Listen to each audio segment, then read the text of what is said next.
You're listening to a crazy little thing called Lovdev. Today's episode is 114. My son is my uncle.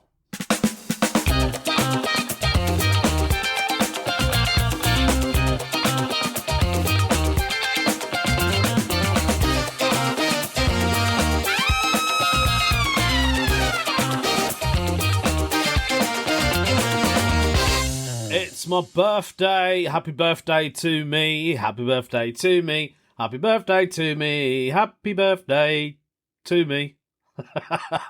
Hello, everyone. Welcome to another episode. Yes, it is my birthday today. Unbelievable, innit? Recorded a podcast episode on my actual birthday. I wanted to do one before my Leicester Comedy Festival solo show. But I didn't get a chance to do it, so I thought, right, I'll do one today on my birthday. I've got nothing to do. It's just another day, innit? Just another Tuesday. Yeah, I had a great festival, guys. My show went really well. I had 10 people in, and they were all up for it. And I'll tell you what, I couldn't have asked for a better audience. From the beginning, they were laughing, and I was like, this is my audience. This is what I want. It would have been nice to have a full room, but do you know what? Those 10 people made it feel like it was a full room. Honestly, they were the best. If you guys were at my show and you listened to this podcast, thank you for coming to support me. I mean, you took a stunt. You didn't know who I was. You thought, let's go and watch this guy. I'll be honest, right? I enjoyed it so much. I did get interrupted 10 minutes into my material. Some bloke coming late. And then I ended up just chatting to him for about 5 minutes. And he came part of the show. He kind of did. And he wanted to sit right at the front. He didn't want to sit with his mates. But honestly, it was great, man. Everything worked like a dream. I think my order needs changing, though. It does need changing, but I'm really, really pleased with it. I think it was the best solo show I've ever done. I mean, I've done a one-liner show in Edinburgh and stuff like that, but honestly, storytelling, I think, is the way forward for me because I just enjoy it. I love, talking about everything and anything. Yeah, I had one bloke who gave me a standing applause, so that was really nice of him at the end. He gave me a standing applause. Oh, man. Oh, God. Do you know what? I want to take it on tour now. I think my set is so strong, it can definitely be a tour show. That is my next goal, is to start taking it on tour. And who knows, maybe I'll start touring it overseas. If somebody sees me and goes, you know what, that is a great show, I want to take this guy, I want to take him everywhere. So, we'll see. You have to dream, innit? What's the point of living if you don't dream?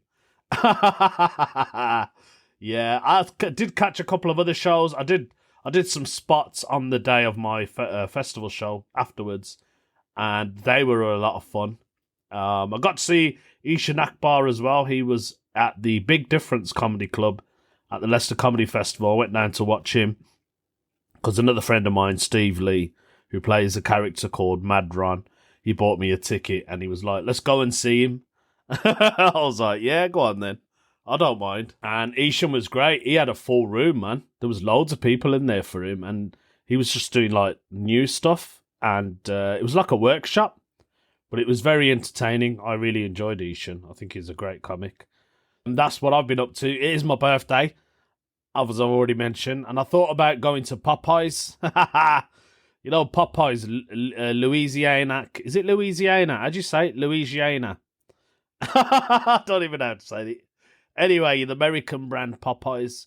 It's finally arrived in Birmingham, and they've got a restaurant in the city centre. So I thought, as it's my birthday, I'm going to go down there and I'm going to do a little takeaway and grab some food and then come back and eat that later on with the kids. You know, when it's like your birthday, you start to get emails, don't you? Today it's your birthday. Let's celebrate by giving you 20% off of Summit. I had an email from this company called Lotto Go, right? And I think it's a gambling site. And they're like, you can have 20 free spins as it's your birthday. Where did you get my email address from? That's what I want to know. That is not going to benefit me. I need a discount from Popeye's Chicken. That's what I need. Yeah, I could do with that. Actually, you know what? Talking about emails and scams and stuff, I was going to do Ask the UK, right? This kind of relates to scamming. It's quite interesting because I want to know what's basically happened. This one's been posted by Dr. Manhattan _69. The question is put down is, my dad has fallen in love with a Nigerian scammer. After his brain injury, what can I do? I shouldn't even be laughing. Your dad's fallen in love with a Nigerian scammer. I think what you could probably do is block that person somehow from contacting your dad. Maybe change his email address if possible. Change all the details, that's what I would say. Obviously, this Nigerian scammer is abroad, taking vulnerability of another person. That's what these scammers do, don't they? They find a weak point on someone and then they just target that. That is rife. That's the only bad thing about the internet, I think. You know, all the scammers that you get on there. You can't trust no one these days, man. So anyway, he's put down, my dad met this scammer on Instagram 6 months ago, posing as a model. She told him she lives in Arizona, USA. I suppose the English was so bad, that's what probably gave it away. My dad has a brain injury recently and not in his right mind. I will believe anything and everything. He has been sending money to this person and so far has taken £2,500. Wow, that's a lot of money. He won't believe she's not real. He will believe literally anything the scammer tells him. The fact it's a scammer is incredibly obvious and he's in complete denial and starts getting aggressive when you tell him she is not real or show the overwhelming amount of evidence, and there is tons of evidence. Now that's a difficult one because obviously dad's had a brain injury and, you know, the brain's not functioning as it should. That is quite a difficult one because he's got the phone. You can't change the account. I don't know if you can report it to the scammer. There's got to be some kind of scammer thing, isn't there? There's a TV show on the UK where they deal with scammers. Intercepting Scammers, I think it's called. And they talk about stuff like this. So maybe they can help. Maybe you can email them and see what they say. There's got to be a way you can block the account. There has to be. There's got to be. I don't think you're going to get your money back, though. I don't think your dad's going to get any of that back, but you can stop it from carrying on. Yeah. So he's also put down, I have shown him the actual model and the scammer has brainwashed him into thinking she's a lookalike. He's now buying her an Apple gift card and has sent about £500. He's convinced she's poor and has no money and is selling the card so she can have food.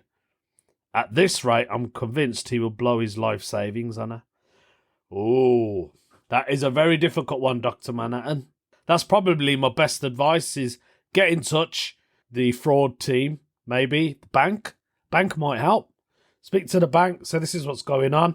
And I need you to stop all the payments going into that account. Yeah, I think that's what you can do. But yeah, it's rife, innit? It's rife, these scamming things, man. I shouldn't even be laughing, but it does happen. Actually, you know what? Because obviously I do this podcast, right? And I've received a sponsorship request. I don't know if it's real. Like, I'm not going to pay them any money. I'm sure they're going to pay me, aren't they? And I've had emails like this before, right? Where it's you can tell it's like, I don't know if it's real. I'll read it out to you. It says, I'm BB from Magic Mind. We love your podcast, crazy little thing called Lovdev, and we'd like to sponsor one or more of your episodes. So when they say they want to sponsor one or more of my episodes, does that mean they want to pay me? They're kind of like a vitamin company, and they specialize in this. I think it's a drink. I'm not quite sure. I don't want to read too much on it in case they do, it does become a real thing. But they deal with vitamins, right? Nutriments and stuff. And I've had a look at their Instagram page and their Facebook page, and they seem like a legit company. And the interesting thing about it is they've got Joe Rogan advertising one of their products. So I'm thinking, yeah, maybe it is real. And they've actually got other comedians in America that are doing it. So maybe they're looking to broaden their company and hit the UK market, which is going to be massive for them if it does take off. Yeah, maybe I will consider it. If I start sending them $2,500, $3,000, make sure you report it for me. Not that you're going to know, are you? You're really not going to know who I'm sending my money to, are you? That does not make any sense. If my podcast gets shut down, right, because these guys are actual scammers and they've took control of it, then do let me know. That's all you have to do is to let me know. I've got a couple of stuff going on this week. I've actually got to host a bingo night. I've been doing a couple of them. I've done 2 so far. I've got one this Friday. It's normally good fun, but it turns out to be a really long night. Do you know what I mean? You're there for like 3 hours. Because you're the host. You got to be entertaining and stuff. I'm not very entertaining, am I? Unless I'm doing jokes, because I can be myself then. That's when I can be entertaining, innit?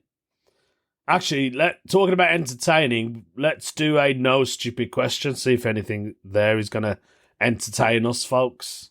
Right, this question is absolutely brilliant on the No Stupid Questions forum on Reddit. I don't know how I'm going to answer this because I have no experience unless I was a child. But when you're a child, you don't really know then as well. Depending on your age. Right, you're thinking, what is he talking about? Basically, this one's going to be posted by Annan. And Annan has said, how the hell do some people regularly have skid marks in their drawers? I want to know what kind of survey Annan has done. Does he go to the local swimming baths or a gym and he sees people getting changed and then he looks at their underpants and thinks, oh my God, this guy's got a skid mark on his bum? Or he works in an old folks home and sees it every single day. Now, if you work in an old folks home, there's a reason why you're seeing that. Obviously, they're old. They can't look after themselves, which is why they're there. If you're in a swimming bath, you're a bit of a pervert, mate. Stop looking. I'll be honest, when I go to the gym, I don't see any skid marks on my own pants as well as others. I don't really see it. But children, yeah, occasionally, like my son, if I'm doing his washing and I'll see his underpants and I'll be like, oh my God, that's bloody disgusting. Don't you wash your bum, mate? He's put down, why is it so common? How does he know it's so common? I've seen multiple posts of people finding their roommates, boyfriends, husbands' underwear with skid marks on them. This is brilliant. What forum is he on? I haven't seen these questions. Do people forget to wipe their arse? He asks. Yeah, some people do. As Asians, right, there's a top secret. Asian people don't use tissues. Now you're all thinking, what are you on about, mate? We do use a tissue, but a lot of Asian people wash their bum with water. Did you know that? That's why when you go abroad, right, you go to a foreign country and you'll see like a toilet, which is, do you know what? I wouldn't mind one of them for my birthday. It's a toilet and it squirts out water on your bum. Yeah. And then you basically wash your bum, right, with your hand. Obviously, you're thinking, that's disgusting. But if you wash your hands afterwards properly with soap, sing happy birthday to yourself and wash with your soap, you're absolutely fine. That's probably why you don't see a lot of Asian people with skin marks on their bums. Why is it so normal for some people? He's put down. I would say those that are normal, if it's normal for them, they're just absolutely lazy and very unhygienic. That's my answer. I cannot fathom taking off my drawers and seeing skid marks and thinking, that's fine. And why is it more common in men? I don't know, mate. Men are the worst. I'll go to a gig, right, and I'll go and use a public toilet. When I mean public, I mean with the audience members, right? If there isn't one in the green room. And I always see audience members, right, blokes, will come in, they'll have a piddle, and they will leave, and they won't even be washing their hands. And I think to myself, you're disgusting, mate. I don't even want to see your face in the audience. I don't know what the women are like. I've heard women can be worse than that. I've had female friends tell me that the toilets, women's toilets, are just as bad as the men's. And that's very hard to believe, but it could be true as well. Someone's put down, I couldn't trust a fart for 4 years after having my appendix removed. I don't know, mate. I hope I answered it. I don't even want to go further on with this question because it's absolutely disgusting. Absolutely filthy. Yeah, I mean, I'm quite a clean person. I've told you this about 1 million times. I've got to make sure I'm clean. You know what I mean? Head to toe. I hate smelling. I hate it. Sometimes I'll come back from work and my wife will be like, you smell like bleach, or I smell like some kind of disinfectant. That's because I've been in an hospital all day and the hospitals tend to smell like that. And then you have to use the products yourself. You know what I mean? You got to clean up and stuff, you know, make sure your space is bacterially free.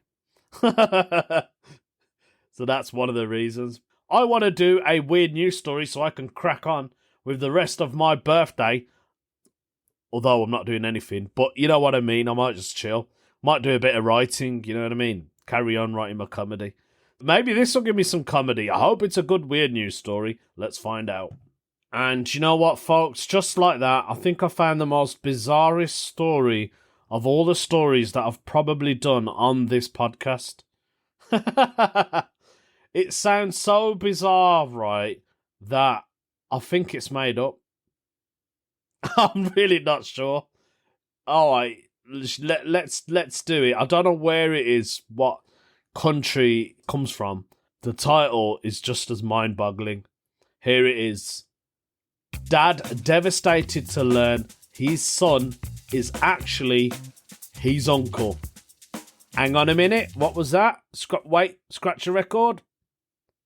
Dad devastated to learn his son is actually his uncle. I can't get my head around this. So he's basically saying his son is actually his uncle. This can't be right. Okay, let's have a look. With the onset of at-home DNA testing, there have been more and more heartbreaking instances of parents learning a child isn't theirs. The most common cause is, of course, an unfaithful partner. The news can be devastating for some, but it was especially painful for one man who shared his shocking story on TikTok. In the video, he explained how he learned that the boy he thought was his son is actually his uncle. So how did that happen? Yeah, how did that happen? I want to know, how did that happen? It sounds like it's true, because he's put it on TikTok. Well, the man and his girlfriend had been staying at his grandfather's during the time. The man's girlfriend wound up having an affair with his granddad. That led to the baby boy, which the man thought was his own. Oh God, his granddad, you know. As if that wasn't crazy enough, it turns out the grandfather has done stuff like this before. His grandfather must be good looking if he's done it before. The TikTok is captioned, "Can't believe I expected more from a man that had a whole other family around the corner from my granny's house." In a follow-up post, the man added that he still wants to be part of his son/uncle's life. He still calls him his son. But he also questioned why his grandfather would hurt him like this. In a different video, he described how he found out about the affair. I would be more hurt from the girlfriend as well. Why would you be hurt with your grandfather than not the girlfriend who's had the affair with your granddad? Explaining that he kept hearing texts coming in on his girlfriend's phone, so he checked to see what was going on, and that's when he saw the texts were from his granddad. He then found years' worth of messages from his granddad, including pictures and explicit stuff. Commenters were very supportive of the man, writing things like, "I'm so sorry, I know it seems dark now. Get some time away for yourself. You didn't deserve this, but there is someone else out there for you. And don't stop loving that young man. It's your time to stand tall in all of this. Break the silence and love that boy regardless of what title he has." That was probably one of the strangest stories I've ever heard. I couldn't work it out. I'll be honest, some of you probably did. Oh, it must be his granddad who's had an affair with his partner, which makes him an uncle now. Officially, it is his uncle, isn't it? Because that's still his granddad. Biologically, that's his granddad. What a shame. What an absolutely a sad story. Eh? I shouldn't be laughing, but it is quite sad. I'm going to end the podcast there because it is my birthday. It's shorter than usual, but who knows? Maybe I'll have more stuff to talk about next week or the end of this week. I'll see how I feel. If you really did enjoy that, as it's my birthday, guys, I'll tell you what would be amazing. Leaving me a review on Apple or whatever thing you listen to. Go on Google. My podcast is on Google. Go and put a little quick review and maybe say happy birthday on it as well. And then I'll know who you are. I know a lot of you listeners stay anonymous, so I don't know. Do you know what I mean? I've got listeners from all over the globe. I don't know who you guys are, but thank you for listening to this podcast, and I will have a great birthday. Thank you very much. Take care of yourselves. Ta-da.